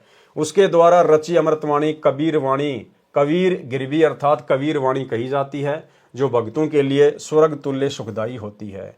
वही परमात्मा तीसरे मुक्ति धाम अर्थात सतलोक की स्थापना करके एक गुम्मद अर्थात गुम्मज में सिंहासन पर तेजोमय मानव सदृश शरीर में आकार में विराजमान है।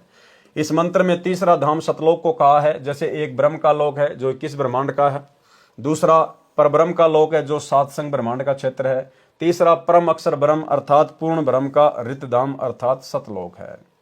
फोटोकॉपी ऋग्वेद मंडल नंबर 9 सूक्त 96 मंत्र 19 की। विवेचन ऋग्वेद मंडल 9 सूक्त 96 मंत्र 19 का भी आर्य समाज के विद्वानों ने अनुवाद किया है। इसमें भी बहुत भारी गलतियां हैं। पुस्तक विस्तार के कारण केवल अपने मतलब की जानकारी प्राप्त करते हैं। इस मंत्र में चौथे धाम का वर्णन है जो आप जी सृष्टि रचना में पढ़ेंगे, उससे पूर्ण जानकारी होगी। पढ़ें इसी पुस्तक के पृष्ठ 603 पर। परमात्मा ने ऊपर के 4 लोक अजर अमर रचे हैं। अनामी लोक जो सबसे ऊपर है, अगम लोक, अलख लोक, शतलोक। हम पृथ्वी लोक पर हैं। यहां से ऊपर के लोकों की गिनती करेंगे तो सत्यलोक, अलख लोक, अगम लोक तथा अनामी लोक गिना जाता है। उस चौथे धाम में बैठकर परमात्मा ने सर्व ब्रह्मांडों व लोकों की रचना की। शेष रचना शतलोक में बैठकर की थी। आर्य समाज के अनुवादकों ने तुरिया परमात्मा अर्थात चौथे परमात्मा का वर्णन किया है। यह चौथा धाम है। उसमें मूल पाठ मंत्र 19 का भावार्थ है कि तत्वदर्शी संत चौथे धाम तथा चौथे परमात्मा का भिन्न भिन्न वर्णन करता है। पाठक जन कृपया पढ़ें सृष्टि रचना इसी पुस्तक के पेज नंबर 603 पर, जिससे आप जी को ज्ञान होगा कि लेखक संत रामपाल दास ही वह तत्वदर्शी संत है जो तत्व ज्ञान से परिचित है। फोटोकॉपी ऋग्वेद मंडल 9 सूक्त 96 मंत्र 20। विवेचन ऋग्वेद मंडल 9 सूक्त 96 मंत्र 20 का यथार्थ ज्ञान जानते हैं। इस मंत्र का अनुवाद महर्षि दयानंद के चेलों द्वारा किया गया है।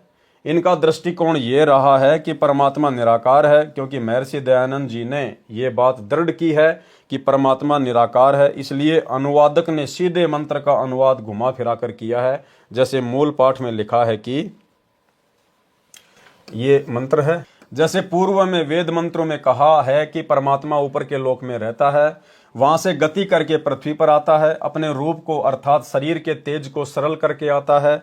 इस ऋग्वेद मंडल 9 सूक्त 96 मंत्र 20 में उसी की पुष्टि की गई है। कहा है कि परमात्मा ऐसे अन्य शरीर धारण करके पृथ्वी पर आता है जैसे मनुष्य वस्त्र धारण करता है, और धनानाम दृढ़ भक्तों अच्छी आत्माओं को प्राप्त होता है, उनको वाणी उच्चारण करके तत्व ज्ञान सुनाता है। फोटोकॉपी ऋग्वेद मंडल नंबर 9 सूक्त 82 मंत्र 1-2। विवेचन ऊपर ऋग्वेद मंडल 9 सूक्त 82 मंत्र 1-2 की फोटोकॉपी है। यह अनुवाद महर्षि दयानंद जी के दिशा निर्देश से उन्हीं के चेलों ने किया है और सार्वदेशिक आर्य प्रतिनिधि सभा दिल्ली से प्रकाशित है। इसमें स्पष्ट है कि मंत्र 1 में कहा कि सर्व की उत्पत्ति करने वाला परमात्मा तेजोमय शरीर युक्त है, पापों को नाश करने वाला और सुखों की वर्षा करने वाला अर्थात सुखों की झड़ी लगाने वाला है। वह ऊपर सत्यलोक में सिंहासन पर बैठा है जो देखने में राजा के समान है। यही प्रमाण सूक्ष्म वेद में भी है कि अरस कुरुस पर सफेद गुमट है, जहां परमेश्वर का डेरा, श्वेत छित्र सिर मुकुट विराजे, देखत न उस चेहरे नु। यही प्रमाण बाइबल ग्रंथ तथा कुरान शरीफ में भी है कि परमात्मा ने 6 दिन में सृष्टि रची और 7वें दिन ऊपर आकाश में तकत अर्थात सिंहासन पर जा विराजा। बाइबल के उत्पत्ति ग्रंथ 2, 26, 30 तथा कुरान शरीफ की सूरत फुरकानी 25 आयत नंबर 52 से 59 में है। वह परमात्मा अपने अमर धाम से चलकर पृथ्वी पर शब्द वाणी से ज्ञान सुनाता है। वह वर्णीय अर्थात आदरणीय श्रेष्ठ व्यक्तियों को प्राप्त होता है, उनको मिलता है। जैसे संत धर्मदास जी बांधवगढ़ मध्य प्रदेश वाले को मिले, संत मलुक दास जी को मिले, संत दादू दास जी को मिले, आमेर राजस्थान में मिले, संत नानक देव जी को मिले, संत गरीबदास जी गांव छुडानी जिला झज्जर हरियाणा वाले को मिले, संत घीसा दास जी गांव खेकड़ा जिला बागपत उत्तर प्रदेश वाले को मिले, संत जम्बेश्वर जी विश्नोई धर्म के प्रवर्तक को गांव समराथल राजस्थान वाले को मिले। यानी भाइयों और बहनों, जो संत जम्बेश्वर है विश्नोई समाज के, उनको भी कबीर परमात्मा सतगुरु रामपाल जी ही आकर मिले थे, जिनकी वाणियां हैं 24 प्रमाण। 24 प्रमाण नाम से ऐसी कुछ उनकी वाणियां हैं। अक्सर भगत भाई बहन व्हाट्सएप पर सोशल मीडिया पर भेजते रहते हैं। तो उन 24 वाणियों के माध्यम से भी सतगुरु रामपाल जी परमेश्वर जी के विषय में बहुत सारी बातें बताई गई हैं। वह परमात्मा अच्छी आत्माओं को मिलते हैं। जो परमात्मा के दृढ़ भगत होते हैं उन पर परमात्मा का विशेष आकर्षण होता है। उदाहरण भी बताया है कि जैसे विद्युत अर्थात आकाशीय बिजली सने वाले स्थानों को आधार बनाकर गिरती है, जैसे कांसी धातु पर बिजली गिरती है। पहले कांसी धातु के कटोरे, गिलास, थाली, बेले आदि आदि होते थे। वर्षा के समय तुरंत उठाकर घर के अंदर रखा करते थे। वर्द कहते थे कि कांसी के बर्तन पर बिजली अमूमन गिरती है। इसी प्रकार परमात्मा अपने प्रिय भक्तों पर आकर्षित होकर मिलते हैं। मंत्र नंबर 2 में तो यह भी स्पष्ट किया है कि परमात्मा उन अच्छी आत्माओं को उपदेश करने की इच्छा से स्वयं महापुरुषों को मिलते हैं। उपदेश का भावार्थ है कि परमात्मा तत्व ज्ञान बताकर उनको दीक्षा भी देते हैं। उनके सतगुरु भी स्वयं परमात्मा होते हैं। ये भी स्पष्ट किया है कि परमात्मा अत्यंत गतिशील पदार्थ अर्थात बिजली के समान तीव्रगामी होकर हमारे धार्मिक अनुष्ठानों में आप पहुंचते हैं। आप जी ने पीछे पढ़ा कि संत धर्मदास को परमात्मा ने यही कहा था कि मैं वहां अवश्य जाता हूं जहां धार्मिक अनुष्ठान होते हैं, क्योंकि मेरी अनुपस्थिति में काल कुछ भी उपद्रव कर देता है। इसीलिए भाई और बहनों, जहां जहां भी साध संगतियां होती थी, जहां जहां भी संगत में सार्वजनिक तौर पर मैसेज डालकर साध संगतियां होती थी, वहां पर काल प्रेरणा से उपद्रव मचाने के लिए सतलोक आश्रम मैनेजमेंट हरियाणा वाले, इनके कोऑर्डिनेटर, बेचारी भ्रमित संगत विरोध करने के लिए अवश्य पहुंच जाती थी पुलिस प्रशासन को लेकर। लेकिन परमात्मा का विधान है कि जहां भी धार्मिक अनुष्ठान होता है वहां मैं बिजली की गति के समान जाता हूं, अन्यथा उपद्रवी लोग उस समागम को संपूर्ण नहीं होने देते। लेकिन भाई और बहनों, जहां जहां भी साध संगति हुई, जब जब साध संगति हुई, परमेश्वर ने हमेशा साध संगतियों को सफल करवाया। सतलोक आश्रम मैनेजमेंट हरियाणा के लाख उपद्रवों के बावजूद भी गुरुदेव भगवान के आशीर्वाद से साध संगतियां सफल होती थी। इसका मतलब साध संगतियों में परमेश्वर अवश्य आते हैं, क्योंकि वहां उनको भोग लगाया जाता है, उन्हीं की महिमा की जाती है। जिससे साधकों की आस्था परमात्मा से छूट जाती है। मेरे रहते वह ऐसी गड़बड़ नहीं कर सकता, मेरे रहते वो ऐसी गड़बड़ नहीं कर सकता। कौन कह रहे हैं? परमात्मा, गुरुदेव भगवान। जबकि ऐसी अनेकों गड़बड़ी बहुत बड़ी बड़ी सतलोक आश्रम मैनेजमेंट हरियाणा वालों के समागम में हो चुकी है। आप लोगों ने मध्य प्रदेश का एक समागम देखा होगा, जिस समागम के अंदर वहां का जो कोऑर्डिनेटर था गंगाराम मीणा, वहां पर हजारों की संख्या में संगत थी, सत्संग चल रहा था, रमेणी हो रही थी। अचानक से बजरंग दल के कुछ लोग आए और उन्होंने गोलियां चलानी शुरू कर दी, जिसमें वहां के कोऑर्डिनेटर गंगाराम मीणा की गोली लगने से मृत्यु हो गई और वो समागम कैंसिल हो गया। इसका मतलब वहां पर गुरुदेव भगवान विराजमान नहीं थे, वहां परमात्मा का कोई आशीर्वाद नहीं था। अन्यथा परमात्मा कहते हैं कि अगर मैं ना रहूं तो काल उपद्रव मचा दे। इसका मतलब वहां पर उपद्रव मचा, अर्थात गुरुदेव भगवान की रजा इन लोगों पर नहीं है। 2018 में इन लोगों ने रोहतक के पशु मेला ग्राउंड में कबीर प्रकट दिवस का कार्यक्रम रखा, और भाई और बहनों, इतनी भयंकर मूसलाधार बारिश हुई जिसके ऊपर दास पहले वीडियो बना चुका है। इनका प्रोग्राम कैंसिल। इसका मतलब गुरुदेव भगवान की कोई रजा नहीं थी। तो भाई और बहनों, गुरुदेव की रजा है सत्सेवकों के ऊपर, साध संगतियों के ऊपर। इसलिए गीता अध्याय 3 श्लोक 15 में कहा है कि वह अविनाशी परमात्मा जिसने ब्रह्म को भी उत्पन्न किया सदा ही यज्ञों में प्रतिष्ठित है, अर्थात धार्मिक अनुष्ठानों में उसी को इष्ट रूप में मानकर आरती स्तुति करनी चाहिए। इस ऋग्वेद मंडल 9 सूक्त 82 मंत्र 2 में यह भी स्पष्ट किया है कि आप कबीर देव हैं जो सर्व को उपदेश देने की इच्छा से आते हो। आप पवित्र आत्मा है, हमारे पापों को छुड़वाकर अर्थात नाश करके हे अमर परमात्मा आप हमको सुख दें, और हम आपकी संतान है, हमारे प्रति वह वात्सल्य वाला प्रेम भाव उत्पन्न करते हुए उसी सुंदर रूप को उत्पन्न करें, अर्थात हमारे को अपने बच्चे जानकर जैसे पहले और जब चाहें तब आप अपनी प्यारी आत्माओं को प्रकट होकर मिलते हैं, उसी तरह से हमें भी दर्शन दें। फोटोकॉपी ऋग्वेद मंडल नंबर 9 सूक्त 86 मंत्र 26-27 विवेचन। यह फोटोकॉपी ऋग्वेद मंडल 9 सूक्त 86 मंत्र 26 की है। जो आर्य समाज के आचार्यों व महर्षि दयानंद के चेलों द्वारा अनुवादित है, जिसमें स्पष्ट है कि यज्ञ करने वाले अर्थात धार्मिक अनुष्ठान करने वाले यजमानों अर्थात भक्तों के लिए परमात्मा सब रास्तों को सुगम करता हुआ अर्थात जीवन रूपी सफर के मार्ग को दुखों रहित करके सुगम बनाता हुआ उनके विघ्नों अर्थात संकटों का मर्दन करता है अर्थात संकटों को समाप्त करता है। भक्तों को पवित्र अर्थात पाप रहित विकार रहित करता है। जैसा कि अगले मंत्र 27 में कहा है कि जो परमात्मा धूलोक अर्थात सत्यलोक के तीसरे पृष्ठ पर विराजमान है, वहां पर परमात्मा के शरीर का प्रकाश बहुत अधिक है। उदाहरण के लिए परमात्मा के एक रोम शरीर के बाल का प्रकाश करोड़ सूर्य तथा इतने ही चंद्रमाओं के मिले जुले प्रकाश से भी अधिक है। यदि वह परमात्मा उसी प्रकाश युक्त शरीर से पृथ्वी पर प्रकट हो जाए तो हमारी चरम दृष्टि उन्हें देख नहीं सकती। जैसे उल्लू पक्षी दिन में सूर्य के प्रकाश के कारण कुछ भी नहीं देख पाता है, यही दशा मनुष्य की हो जाए। इसलिए वह परमात्मा अपने रूप अर्थात शरीर के प्रकाश को सरल करता हुआ उस स्थान से जहां परमात्मा ऊपर रहता है वहां से गति करके बिजली के समान क्रीड़ा अर्थात लीला करता हुआ चलकर आता है। श्रेष्ठ पुरुषों को मिलता है। यह भी स्पष्ट है कि आप कवि अर्थात कबीर देव हैं, हम उन्हें कबीर साहिब कहते हैं। विवेचन, ये फोटोकॉपी ऋग्वेद मंडल 9 सूक्त 86 के मंत्र 27 की है। इसमें स्पष्ट है कि परमात्मा धूलोक अर्थात अमरलोक के तीसरे पृष्ठ अर्थात भाग पर विराजमान है। सत्यलोक अर्थात शाश्वत स्थान गीता अध्याय 18 श्लोक 62 में 3 भाग हैं। एक भाग में वन पहाड़ झरने बाग बगीचे आदि हैं। यह बाह्य भाग है अर्थात बाहरी भाग है। जैसे भारत की राजधानी दिल्ली भी 3 भागों में बटी है। बाहरी दिल्ली जिसमें गांव खेत खलियान और नहरें हैं, दूसरा बाजार बना है, तीसरा संसद भवन तथा कार्यालय है। इसके पश्चात धूलोक में बस्तियां हैं, सहपरिवार मोक्ष प्राप्त हंसात्माएं रहती हैं। पृथ्वी पर जैसे भगत को भक्तात्मा कहते हैं, इसी प्रकार सत्यलोक में हंसात्मा कहते हैं। तीसरे भाग में सर्वोपरि परमात्मा का सिंहासन है, उसके आसपास केवल नर आत्माएं रहती हैं। वहां स्त्री पुरुष का जोड़ा नहीं है। वे यदि अपना परिवार चाहते हैं तो शब्द वचन से केवल पुत्र उत्पन्न कर लेते हैं। इस प्रकार शाश्वत स्थान अर्थात सत्यलोक 3 भागों में परमात्मा ने बांट रखा है। वहां यानी सतलोक में प्रत्येक स्थान पर रहने वालों में वृद्धावस्था नहीं है, वहां मृत्यु नहीं है।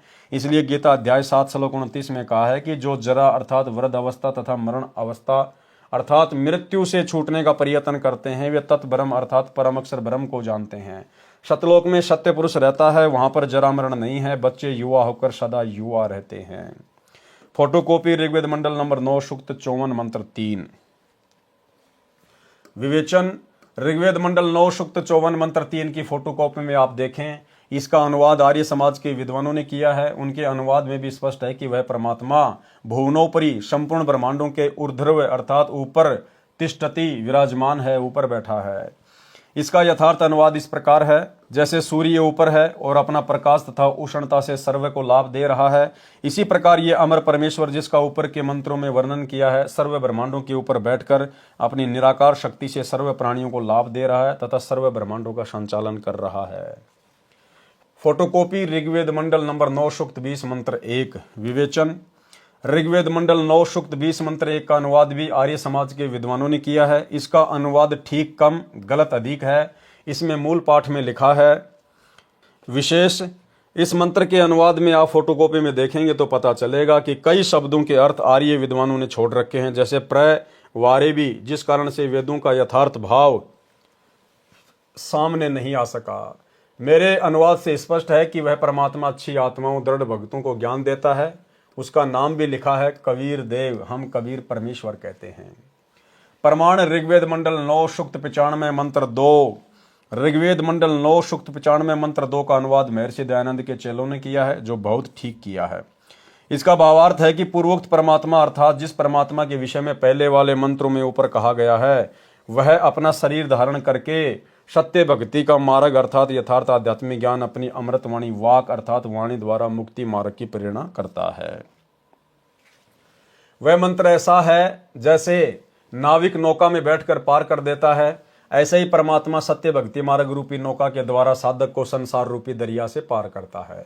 वह देवानाम देव, सब देवों का देव अर्थात सब प्रभुओं का प्रभु परमेश्वर वाणी रूपी ज्ञान यज्ञ के लिए नामों का आविष्कार करता है। अर्थात जैसे गीता अध्याय 17 श्लोक 23 में ओम तत् सत में तत् तथा सत ये गुप्त मंत्र हैं, जो उसी परमेश्वर ने मुझे रामपाल दास को बताए हैं, उनसे ही पूर्ण मोक्ष संभव है। सूक्ष्म वेद में परमेश्वर ने कहा है कि सोहम शब्द हम जग में लाए, सार शब्द हम गुप्त छुपाए। भावार्थ, परमेश्वर ने स्वयं सोम शब्द भक्ति के लिए बताया है। ये 100 मंत्र किसी भी प्राचीन ग्रंथ वेद, गीता, कुरान, पुराण तथा बाइबल में नहीं है। फिर सूक्ष्म वेद में कहा है कि सोहम ऊपर और है, सत सुकृत एक नाम, सब हंसों का जहां बास है, बस्ती है बिन ठाम। भावार्थ, सोहम नाम तो परमात्मा ने प्रकट कर दिया, आविष्कार कर दिया, परंतु सार शब्द को गुप्त रखा था। अब मुझे लेखक संत रामपाल को बताया है, तो साधकों को दीक्षा के समय बताया जाता है। इसका गीता अध्याय 17 श्लोक 23 में कहे ओम तत्सत से संबंध है। यानी सोहम शब्द तो कबीर परमेश्वर जी ने बारंबार जब भी आए तब उन्होंने बताया, लेकिन जो सार शब्द है, जो गुप्त है, वो उन्होंने किसी को नहीं बताया था। तो वो आज कौन बता रहे हैं? गुरुदेव कह रहे हैं कि ये दास बता रहा है। और वेद क्या कह रहे हैं कि वो परमात्मा गुप्त मंत्रों का आविष्कार करता है। तो कौन हुए सतगुरु रामपाल जी जो आज सार नाम दे रहे हैं? वो गुप्त मंत्र बता रहे हैं, स्वयं कबीर देव। प्रमाण ऋग्वेद मंडल नंबर 9 सूक्त 94 मंत्र 1। विवेचन ऋग्वेद मंडल नंबर 9 सूक्त 94 मंत्र 1 का अनुवाद भी आर्य समाज के विद्वानों द्वारा किया गया है। विवेचन पुस्तक विस्तार को ध्यान में रखते हुए उन्हीं के अनुवाद से अपना मत सिद्ध करते हैं। जैसे पूर्व में लिखे वेद मंत्रों में बताया गया है कि परमात्मा अपने मुख कमल से वाणी उच्चारण करके तत्व ज्ञान बोलता है। लोकोक्तियों के माध्यम से, कवित्व से, दोहों, शब्दों, साखियों, चौपाइयों के द्वारा वाणी बोलने से प्रसिद्ध कवियों में से भी एक कवि की उपाधि प्राप्त करता है। उसका नाम कबीर देव अर्थात कबीर साहिब है। इस ऋग्वेद मंडल 9 सूक्त 94 मंत्र 1 में भी यही कहा है कि जो सर्वशक्तिमान परमेश्वर है वह कवियों की तरह आचरण करता हुआ पृथ्वी पर विचरण करता है। तो भाई और बहनों, आज के वीडियो में केवल इतना ही, क्योंकि आज के वीडियो में परमेश्वर ने वेदों के श्लोकों का, मंत्रों का अधिक वर्णन किया हुआ था। तो गुरुदेव के कर कमल से लिखित होने के कारण हमने इसको पढ़ना जरूरी है, क्योंकि हम पूरी पुस्तक को पढ़ेंगे। आने वाले समय में टीवी चैनलों पर ये वीडियो चला करेंगे, इसलिए हम भाई बहन इसको बिल्कुल भी हल्के में ना लें। इनको भले ही हमारे विशेष मतलब के नहीं हैं, क्योंकि गुरुदेव ने हमें बारंबार ये बातें समझा रखी हैं, हमें समझ में आ चुकी हैं, परंतु अन्य जगत वाले भाई बहनों के लिए सबूत के तौर पर ये वीडियो बनाना जरूरी था। बाकी कल जो वीडियो बनेगा रात्रि 8 बजे जो आप लाइव देखेंगे वो हमारे बहुत मतलब का होगा। तो आज के वीडियो में केवल इतना ही। गुरुदेव भगवान हम सबको आज्ञा दें, इजाजत दें, आशीर्वाद दें। बंदी छोड़ सतगुरु रामपाल जी भगवान की जय हो।